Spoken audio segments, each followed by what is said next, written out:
Elle a remplacé une réception journée, ignorant qu'elle allait accueillir un millionnaire dont elle changerait la vie. Sous la lumière vacillante de la lampe de la réception, les doigts d'Emily dansaient sur le clavier, essayant de déchiffrer le système de réservation obsolète. C'était la première fois qu'elle travaillait dans un hôtel, et elle n'était là que parce que sa meilleure amie, Jenna, l'avait appelée 2 heures plus tôt, la voix rauque à cause de la fièvre, la suppliant pratiquement de la remplacer. L'hôtel était petit, niché entre des boutiques aux volets fermés et des ruelles tranquilles, mais la pluie de ce soir rendait tout encore plus isolé. La Port Carolina. Emily leva la tête, surprise. Un homme de grande taille entra pour s'abriter de l'averse, la pluie dégoulinant de son manteau noir, les épaules légèrement voûtées, comme si le poids du temps reflétait quelque chose en lui. Ses cheveux sombres collaient à son front et ses yeux étaient sans vie, creux, comme s'il n'avait pas vu la lumière depuis bien trop longtemps. Elle s'éclaircit la gorge et afficha son plus beau sourire. « Bonsoir. Avez-vous une réservation ?» Il hésita, restant un peu trop longtemps en silence. « Je ne suis pas sûr, » dit-il, la voix basse, presque éraillée. « J'ai appelé plus tôt. » Elle hocha la tête et commença à taper. « Pas de problème. À quel nom dois-je vérifier ?» Encore cette pause. Il la regarda, pas seulement son visage, mais à travers elle, comme quelqu'un qui essaie de décider s'il doit parler ou disparaître. « Graham, dit-il finalement. Graham Weston. » Emily entra le nom et trouva rapidement la réservation. « C'est bon. Chambre 204, une nuit, lit king size, départ tardif. » Il ne répondit pas. « Désirez-vous de l'aide pour autre chose ?» demanda-t-elle en lui tendant la carte clé. Graham prit la carte lentement. Leurs doigts s'effleurèrent une fraction de seconde, mais il ne tressaillit pas, ni ne sourit. « Merci, murmura-t-il, puis il se tourna.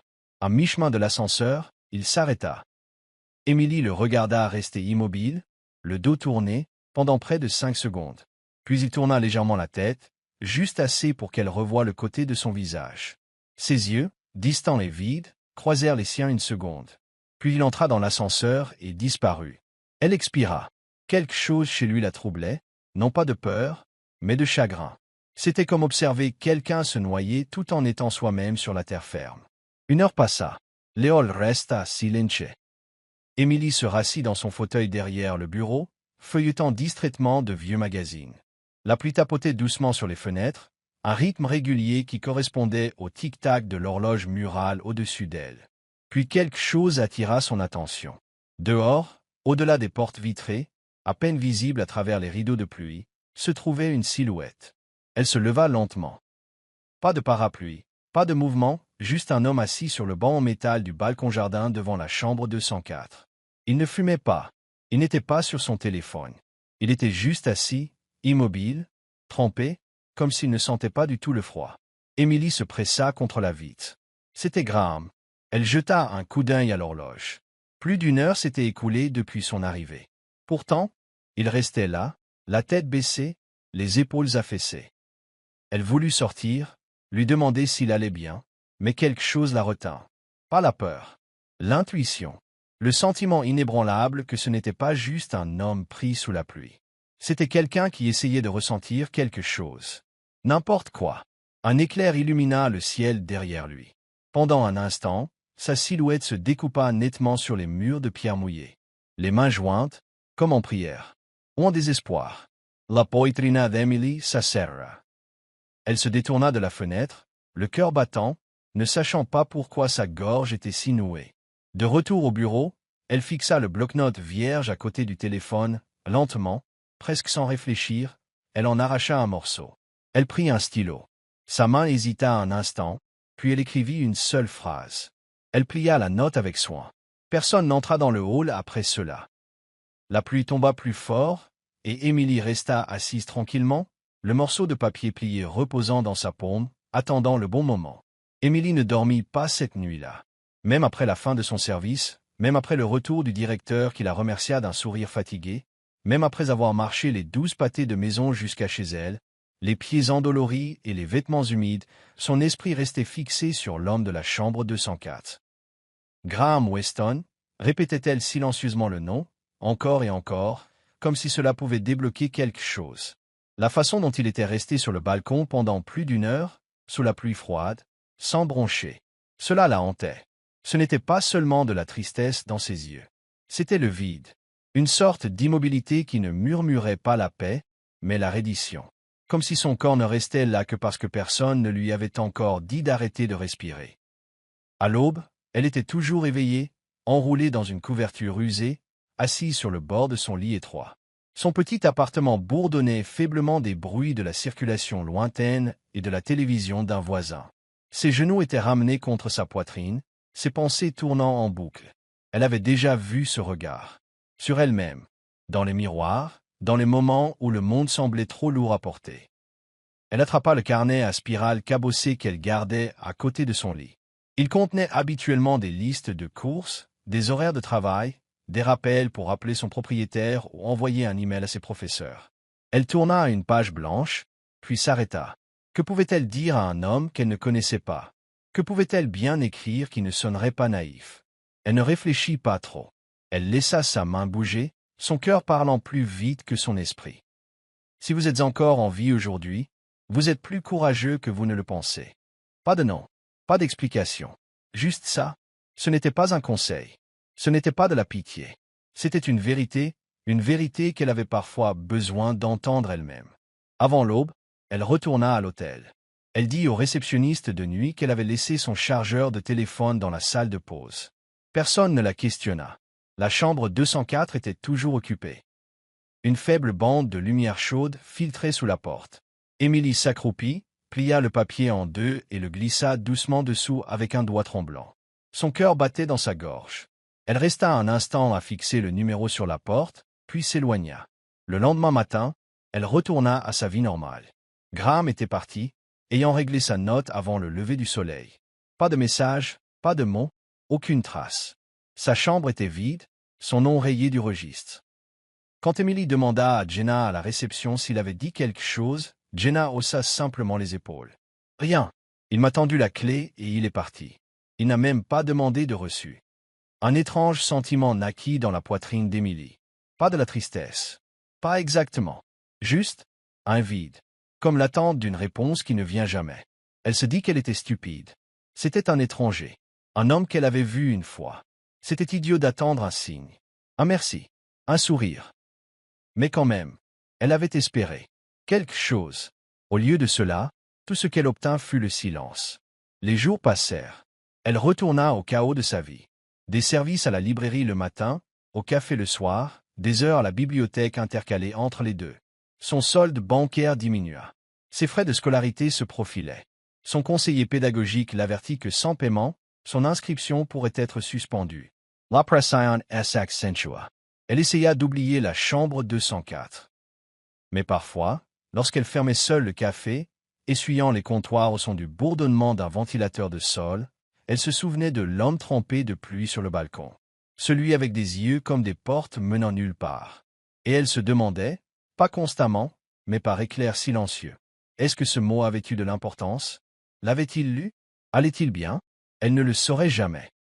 Mais au fond d'elle, elle espérait, désespérément, silencieusement, que ces 12 mots l'avaient retenu juste assez longtemps. Que peut-être, juste peut-être, ils avaient rattrapé quelqu'un sur le fil. 2 mois s'étaient écoulés depuis cette nuit pluvieuse. Emily avait rangé le souvenir de Graham dans un coin tranquille de son esprit, classé quelque part entre la curiosité passagère et l'espoir silencieux. La vie n'avait pas ralenti. Au contraire, elle était devenue plus lourde. Les frais de scolarité s'accumulaient. Ses services au café s'allongeaient. Et la librairie avait réduit ses heures en raison de faibles ventes. Alors, quand elle ouvrit ses emails un matin et vit un message intitulé « Opportunité d'emploi », assistant du directeur exécutif, elle supposa que c'était un spam. Jusqu'à ce qu'elle lise les détails. Son nom complet était correctement orthographié. Le message mentionnait une recommandation personnelle. L'expéditeur était une grande entreprise du secteur de la technologie de la santé, Eterion. Une entreprise dont elle n'avait que vaguement entendu parler aux nouvelles. Elle relut l'email 3 fois. Elle n'avait jamais postulé pour ce poste. Un numéro de contact était indiqué. Elle le composa avec des doigts tremblants, s'attendant à moitié à ce qu'un répondeur automatique réponde. « Bonjour, ici Catherine d'Eterion », dit une voix joyeuse. « Est-ce que je parle bien à mademoiselle Emily Clark ?»« Oui, balbutia-t-elle. Nous sommes ravis que vous ayez reçu notre message. Nous aimerions vous inviter à une rencontre en personne avec notre directeur exécutif concernant le poste d'assistante. Je pense qu'il y a une erreur, dit Emily. Je n'ai jamais postulé. Il y eut une pause. En fait, vous avez été recommandé par quelqu'un qui a demandé à rester anonyme pour le moment. Emily accepta la rencontre, incapable d'expliquer pourquoi. Son cœur battait d'un malaise et de quelque chose de dangereusement proche de l'excitation. 3 jours plus tard, elle se retrouva devant le siège étincelant d'Ethereum, vêtue de son meilleur blazer d'occasion et des seuls talons qu'elle possédait. Le hall était en marbre poli et en verre. Chaque pas qu'elle faisait résonnait. Elle fut escortée à l'étage de la direction. « Attendez ici », dit l'assistante en désignant une porte. Emily entra. Le bureau était inondé de lumière par des fenêtres allant du sol au plafond, modernes, minimalistes, et tout au fond, derrière un bureau élégant en noyer noir, se tenait un homme en costume sur mesure.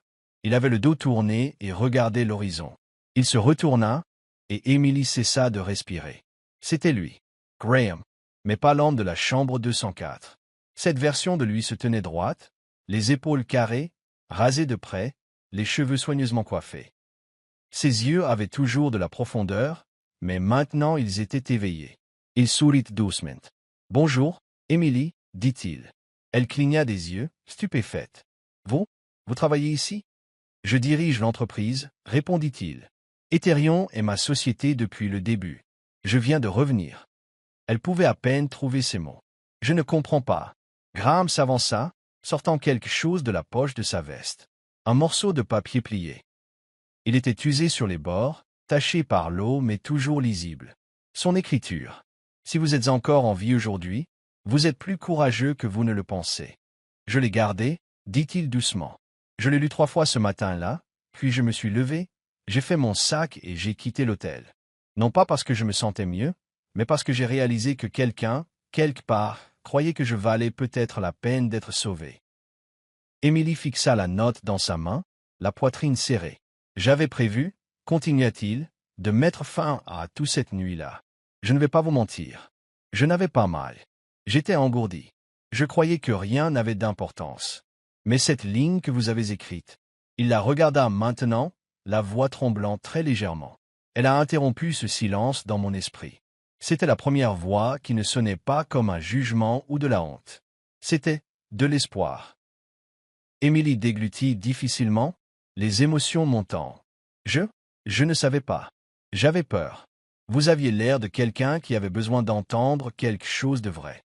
Vous aviez raison, dit Graham, et j'avais plus que tout besoin d'entendre que je n'étais pas invisible. Le silence s'installa entre eux, épais et sacré. Puis il dit, j'ai demandé votre nom au personnel de l'hôtel. Je ne voulais pas m'immiscer, alors j'ai attendu, jusqu'à ce que j'aie quelque chose de réel à offrir. Il fit un geste vers le bureau. Ce poste est à vous, si vous le voulez. Non pas par charité, non pas en guise de remboursement, mais parce que je crois que votre place est dans un endroit où votre voix compte. Emily le regarda, vraiment. Il était toujours l'homme de cette nuit pluvieuse, mais tellement plus. Et d'une certaine manière, elle aussi. Travailler aux côtés de Graham devint la routine la plus inattendue de la vie d'Emily. Chaque matin, elle entrait dans l'imposant bâtiment d'Ethereum avec une détermination tranquille, et repartait chaque soir avec le sentiment d'être entrée dans l'histoire de quelqu'un d'autre. Mais ce n'était pas un fantasme. C'était réel, et ça lui arrivait à elle. Graham, de retour dans son rôle de PDG, ne ressemblait en rien au dirigeant froid qu'elle avait imaginé de l'extérieur. Il était respectueux, posé, mais il y avait une chaleur sous son calme. Une chaleur qui se manifestait par de petits gestes. Il lui apportait du thé chaud à 15 heures précises chaque après-midi. De la camomille, parce qu'il s'était souvenu qu'elle avait mentionné ne pas aimer la caféine. Quand il pleuvait, il était déjà à l'entrée avec un parapluie, le tenant au-dessus de sa tête avec cette même expression tranquille, comme si c'était la chose la plus naturelle du monde. Et chaque fois qu'elle accomplissait quelque chose de modeste, un dossier bien organisé, une réunion de dernière minute arrangée, il souriait et disait « Merci, ma courageuse ». Au début, elle pensait que c'était juste un clin d'œil à la note. Mais après des semaines à l'entendre, la façon dont il le disait commença à sonner différemment, comme une vérité qu'il croyait sincèrement à son sujet. Et chaque fois qu'elle l'entendait, elle se tenait un peu plus droite. Ils développèrent un rythme. Il l'invita une fois à un stand de nourriture de rue après le travail. Un petit vendeur niché entre deux bâtiments, connu pour le meilleur maïs grillé de la ville. Elle rit quand il ne sut pas comment le manger sans mettre de la poudre de chili sur sa chemise. Il rit aussi, d'un rire plein et réel. D'autres soirs, il restait dans la petite bibliothèque des employés de l'entreprise, aidant le personnel bénévole à ranger les livres après les heures de travail. Graham n'annonçait jamais sa présence là-bas. Il retroussait simplement ses manches et triait les biographies par couleur de dos au lieu du nom de l'auteur, souriant comme un enfant lorsqu'on le corrigeait. Un soir, en sortant, ils passèrent devant un gardien de sécurité plus âgé qui luttait avec sa chaussure. La semelle s'était décollée, battant maladroitement. Graham s'arrêta sans un mot, s'agenouilla et utilisa un rouleau de ruban adhésif solide de sa mallette pour attacher fermement la chaussure de l'homme. « Ça tiendra quelques jours », dit-il gentiment, en lui tapotant l'épaule. Émilie regarda, le cœur serré. Ce n'était pas une question de statut ou de performance. C'était simplement qui il était. Quelqu'un qui remarquait l'inaperçu. Quelqu'un qui se souvenait de ce que c'était que de se sentir invisible. Et peut-être, pensa-t-elle, c'est pour ça qu'il l'avait vu. Ils commencèrent à parler davantage, pas seulement de travail, mais de souvenirs. L'enfance, les peurs, ce qu'ils voulaient être avant que la vie ne les force à passer en mode survie. Mais il y avait toujours une ligne que ni l'un ni l'autre ne franchissait. Elle était là, silencieuse mais lourde, entre leurs chaises et leurs réunions, dans les pauses entre les blagues, dans les petits silences après les rires. Aucun d'eux ne le reconnaissait, mais tous deux le sentaient.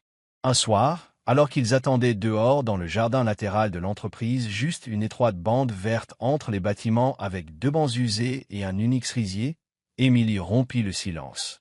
Sa voix était douce. « Je vendais de l'eau en bouteille dans les cinémas, avant. » Graham se tourna, les sourcils légèrement haussés. « Je portais un uniforme, 3 tailles trop grand.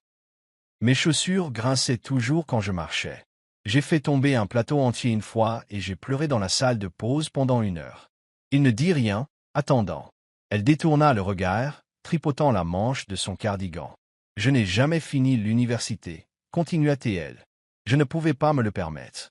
La plupart du temps, je ne connais toujours pas la moitié du jargon que les gens utilisent ici. Je cherche des choses sur Google quand je rentre à la maison. Je répète des réponses avant les réunions. » La voix de Graham était basse. « Vous vous en sortez plus que bien. » Elle sourit, mais cela n'atteignit pas ses yeux. « C'est juste que, ma place n'est pas dans un endroit comme celui-ci. Pas vraiment. » Puis, presque comme un murmure, elle ajouta, « Je ne suis qu'une fille qui vendait de l'eau au cinéma. Je n'ai pas ma place dans votre monde. » Graham se tourna complètement vers elle. Son expression n'était pas de la pitié. C'était quelque chose de plus profond, de plus attentif. Il ouvrit la bouche pour répondre, mais s'arrêta. Au lieu de cela, il plongea la main dans sa poche et sortit la même note qu'elle avait écrite, celle qu'il portait toujours, pliée avec soin. Il ne dit rien. Il n'en avait pas besoin. Et à ce moment-là, Émilie ne savait pas si elle se sentait réconfortée ou plus effrayée par la profondeur avec laquelle cet homme pouvait la voir. Il était tard, bien après les heures de bureau, et le bâtiment était tombé dans un silence doux. Dehors, par la fenêtre, la ville brillait doucement, assourdie sous le crépuscule tombant. Émilie et Graham étaient assis l'un en face de l'autre dans la petite salle de pause, des tasses de thé à moitié vides entre eux. Graham avait l'air fatigué, mais pas de ce genre de fatigue qui vient des longues réunions ou des emails sans fin. C'était une lassitude née au plus profond des os, celle qui s'installe dans l'âme. « Je vous dois une histoire », dit-il tranquillement, les yeux fixés sur le thé tourbillonnant dans sa tasse. Emily inclina la tête. « Écoute, vous savez que je suis le PDG, dit-il, mais vous ne savez pas pourquoi je n'étais pas là jusqu'à récemment. » Elle hocha lentement la tête. Elle s'était toujours interrogée sur cette absence, les murmures dans les bureaux, les phrases à moitié finies dans les articles qu'elle avait trouvés en ligne. Il se pencha en arrière dans sa chaise, la lumière de la lampe attrapant les plans nets de son visage. « Il y a 6 mois, un appareil développé par mon entreprise, un implant avancé pour la surveillance post-opérationnelle lors d'une opération de routine. Le patient est décédé sur la table. » Le souffle d'Émilie se coupa. « La défaillance n'a pas été causée par notre technologie de base, dit-il. C'était un défaut dans un composant tiers, quelque chose que nous aurions dû détecter mais que nous n'avons pas vu à temps. » Il marqua une pause. Les médias ne se sont pas souciés des nuances. Les titres criaient le PDG de la tech joue à Dieu avec des vies humaines. Le pari d'Ethereum tourne au fatal. Je suis devenu le visage de la cupidité, de la rapidité, de l'arrogance, de l'ambition démesurée. Il déglutit. Les investisseurs ont fui. Notre action s'est effondrée du jour au lendemain. J'ai démissionné pour protéger le peu d'intégrité qu'il restait à l'entreprise. Émilie resta assise dans un silence stupéfait. Mais ce n'était pas le pire, dit-il. Sa voix baissa, presque un murmure. Le frère de l'homme qui est mort m'a trouvé. Il m'attendait devant le palais de justice. Il n'a pas crié. Il m'a juste regardé dans les yeux et a dit « J'espère que vous vivrez assez longtemps pour ressentir la culpabilité que je ressens chaque jour. » Un long silence s'installa entre eux. Cette nuit-là, continua Graham, fut la première fois que je n'ai pas dormi du tout. La culpabilité, elle me rongeait comme de l'acide. Pas parce que j'avais appuyé sur la gâchette. Parce que j'avais construit l'arme, et les gens m'avaient fait confiance avec. Il baissa les yeux sur ses mains. J'ai commencé à dériver, à traverser les jours comme s'ils n'étaient pas réels. J'ai arrêté de prendre les appels. Je ne pouvais pas toucher un prototype sans trembler. Je me suis dit que j'étais une maladie en forme d'homme. Tout ce que je créais blessait quelqu'un. Les yeux d'Émilie la brûlaient. Et puis, dit-il en souriant faiblement, je suis allé dans un petit hôtel. Pas de bagages, pas de billets de retour. Je n'avais pas l'intention de repartir. Elle le savait. Son cœur battait la chamade. Mais sous la porte, dit-il en sortant la note maintenant froissée de son portefeuille, ceci m'attendait. Il la lui tendit. Elle l'a pris avec des doigts tremblants. Si vous êtes encore en vie aujourd'hui, vous êtes plus courageux que vous ne le pensez. Je l'ai lu. Je l'ai lu 10 fois. J'ai pleuré pour la première fois depuis des semaines. Et puis j'ai commandé un petit déjeuner. Graham se pencha de nouveau en arrière, la voix plus stable maintenant. Ce jour-là, j'ai décidé d'arrêter de me cacher. J'ai engagé des enquêteurs indépendants, forcé l'ouverture de rapports scellés, refait tous les tests. Cela a pris 3 mois. Mais la vérité a éclaté. Ce n'était pas notre technologie. Ce n'était pas mon équipe. C'était une faille dans le code d'un fournisseur, enfouie sous 10 couches de sous-traitance. Émilie était silencieuse. Je n'ai pas poursuivi en justice. Je n'ai rien annoncé. J'ai apporté le rapport à la famille de la victime moi-même. Je me suis assis avec eux, chaque semaine, pendant 2 mois, jusqu'à ce que le nom de leur fils n'ait plus le goût de l'acide quand je le prononçais. Et l'entreprise? Elle se rétablit, dit-il. L'entertainment. Nous avons reconstruit la plupart de la confiance. Mais je suis revenu, différent. Je suis revenu en sachant que le pouvoir n'est pas une question de vision. C'est une question de responsabilité. Il la regarda maintenant, la voix plus basse. Et c'est là que je vous ai retrouvé. Les mains d'Émilie tremblaient légèrement alors qu'elle posait la note sur la table. Sa gorge se serra et sa poitrine lui fit mal d'une manière qu'elle ne pouvait expliquer. Elle était entrée dans ce travail en pensant qu'elle n'était qu'une assistante, une fille chanceuse, une pensée après coup. Mais assise en face de cet homme, elle réalisa quelque chose de puissant. Il n'était pas un héros. C'était un survivant. Et elle aussi. Les semaines qui suivirent furent les plus douces qu'Émilie ait jamais connues. Elle et Graham travaillèrent en étroite collaboration sur un nouveau projet, une initiative de santé communautaire pour les populations défavorisées. C'était son idée, mais ils la présentaient toujours comme la leur. Ensemble, ils tracèrent les itinéraires des cliniques mobiles, s'associèrent à des organisations à but non lucratif et visitèrent les centres locaux. Chaque réunion, chaque discussion donnait l'impression de construire quelque chose qui comptait. Et toujours, Graham était attentif de manière discrète, presque invisible. Il posait une tasse d'eau tiède sur son bureau juste au moment où elle s'asseyait, sans avoir besoin de lui demander sa préférence. S'il remarquait qu'elle était submergée de mets, il laissait une petite note. Respire. Si elle avait les mains froides dans la salle de conférence, il faisait glisser sa tasse vers elle pour qu'elle la tienne. D'une manière ou d'une autre, il avait appris qu'elle aimait les fiches pour les nouveaux mots.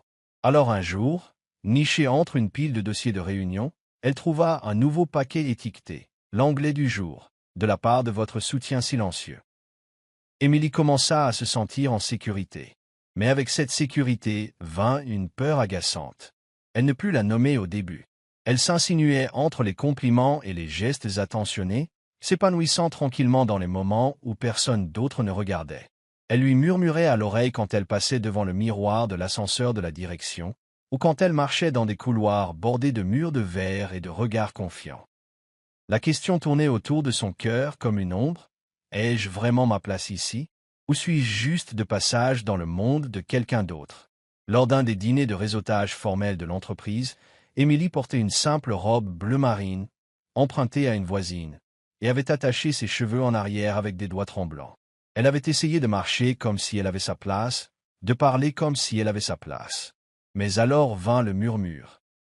Près de la table des desserts, deux collègues, bien habillés, confiants, du genre qui ne lui avait jamais dit bonjour, discutaient. L'un d'eux jeta un coup d'œil vers elle et eut un sourire narquois. « C'est gentil de la part du PDG d'amener son assistante, dit-il. Mais je suppose que quand quelqu'un vous sauve la vie, ça vous achète une place à table. » L'autre gloussa. Ou peut-être qu'elle est juste très persuasive. Emily S. Figia. Elle, any less confronta pas. Elle ne se retourna même pas. Elle sortit simplement de la pièce, les rires la suivant comme un fantôme. L'air de la nuit était vif, les étoiles trop silencieuses. À l'intérieur de sa poitrine, quelque chose se tordit. À sa table, Graham parlait toujours avec un conférencier invité. Il n'avait pas remarqué qu'elle était partie.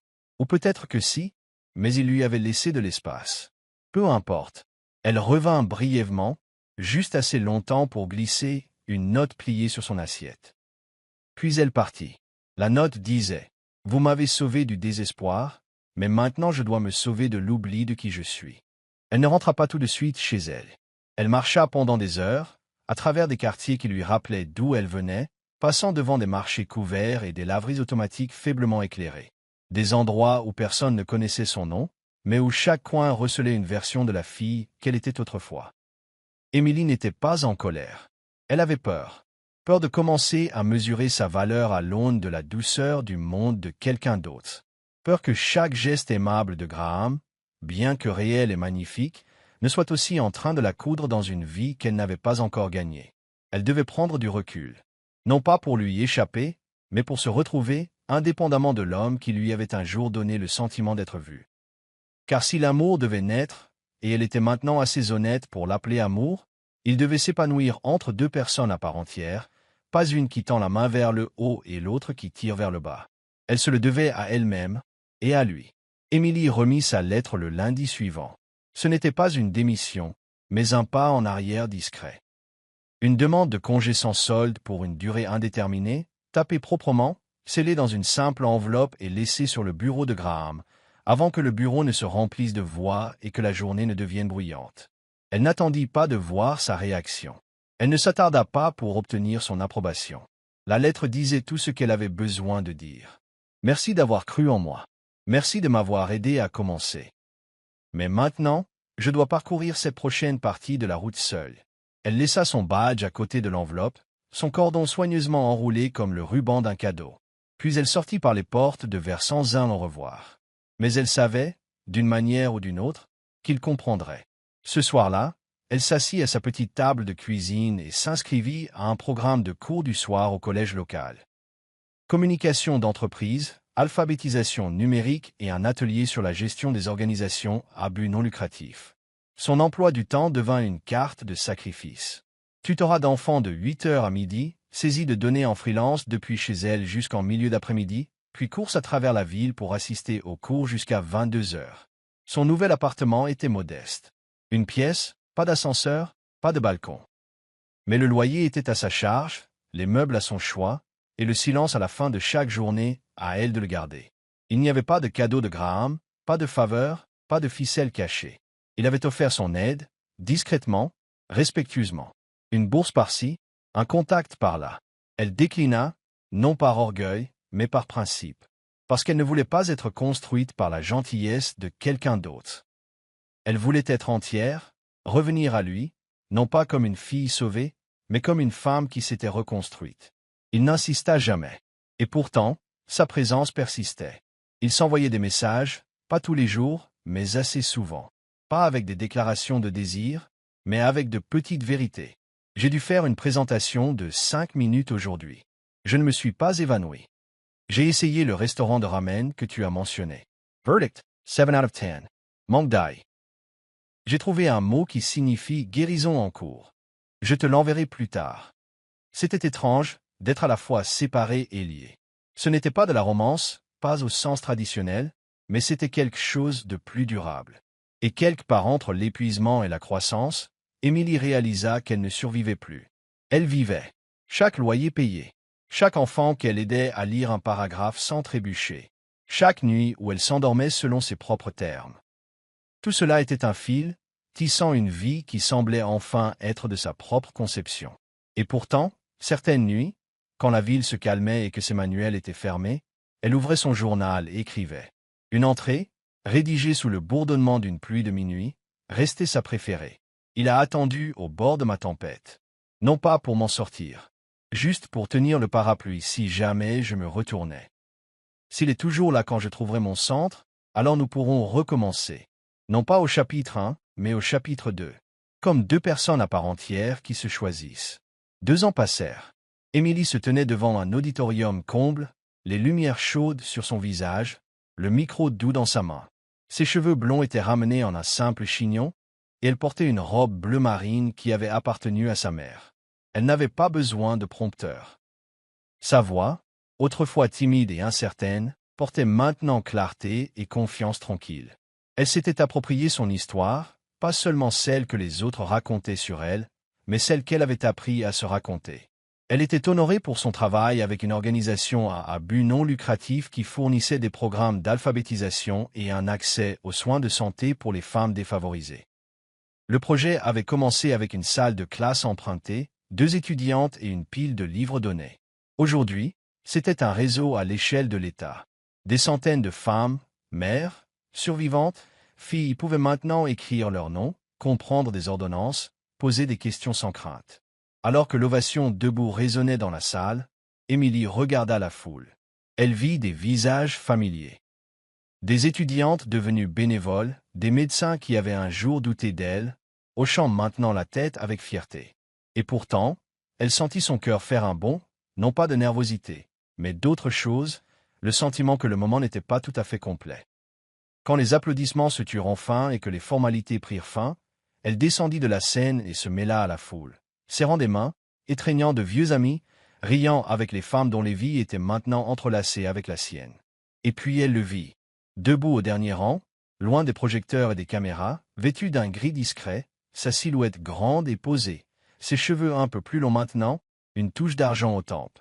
Graham. Il n'avait pas réservé de place au premier rang. Il n'avait pas envoyé de fleurs ni de messages. Il était simplement venu. Leurs yeux se croisaient à travers la pièce et tout le reste, le bruit, les lumières, le mouvement, sembla s'estomper. Plus tard ce soir-là, ils se retrouvèrent à marcher ensemble le long de la rivière, la même rivière où 2 ans plus tôt, Émilie avait marché seule par une nuit d'orage, perdue dans ses questions. L'air était maintenant frais, teinté de l'odeur de la pluie à venir. Le chemin était silencieux. La ville étouffée en arrière-plan. La lumière des lampadaires vacillait sur l'eau comme un souvenir revenant à la maison. « Je ne m'attendais pas à vous voir aujourd'hui, » dit doucement Émilie. « Je n'ai jamais cessé de suivre votre travail, » répondit Graham, la voix calme. Elle se tourna légèrement vers lui, le coin de sa bouche se soulevant. « Vous n'avez jamais dit un mot. »« Je n'en avais pas besoin, » dit-il. « Vous disiez déjà tout à travers ce que vous faisiez. » Ils s'arrêtèrent près d'un banc qui surplombait l'eau. Émilie traça le bois avec ses doigts, puis le regarda. « L'avez-vous toujours » demanda-t-elle. Graham sortit son portefeuille, avec soin et sans hâte.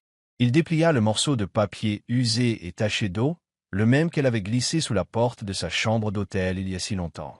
« Si vous êtes encore en vie aujourd'hui, vous êtes plus courageux que vous ne le pensez. » Le souffle d'Émilie se coupa. « Vous l'avez gardé. »« Toute ma vie, » dit-il, « parce qu'il m'a rendu la mienne. » Il ne la demanda pas en mariage, elle ne le demanda pas, mais il prit sa main, la tint, et quand il se pencha pour déposer un baiser sur son front, cela dit tout ce que les mots ne pouvaient pas dire. Non pas une promesse pour l'éternité, mais la reconnaissance du présent, de 2 vies qui s'étaient croisées, non par chance ou par besoin, mais par dessein. Dans les semaines qui suivirent, Graham retourna à son travail de fondation, encadrant désormais de jeunes innovateurs technologiques en matière d'éthique et de leadership émotionnel. Émilie poursuivit ses programmes de proximité, s'étendant à l'éducation et à la santé rurale pour les jeunes mères. Ils n'emménagèrent pas ensemble. Ils n'en avaient pas besoin. Mais parfois, à la fin d'une longue journée, Un message apparaissait sur leurs téléphones respectifs. Une seule ligne. Aujourd'hui, je suis encore en vie, alors je suppose que je suis encore plus courageuse que je ne le pense. Si cette histoire a touché votre cœur, vous a rappelé la force tranquille de la gentillesse, ou vous a fait croire à nouveau aux secondes chances, alors prenez un moment pour réfléchir avec nous. Parfois, les plus petits mots peuvent sauver une vie. Parfois, la guérison ne vient pas de grands gestes, mais d'un silence partagé, d'un morceau de papier plié, du simple fait de se présenter.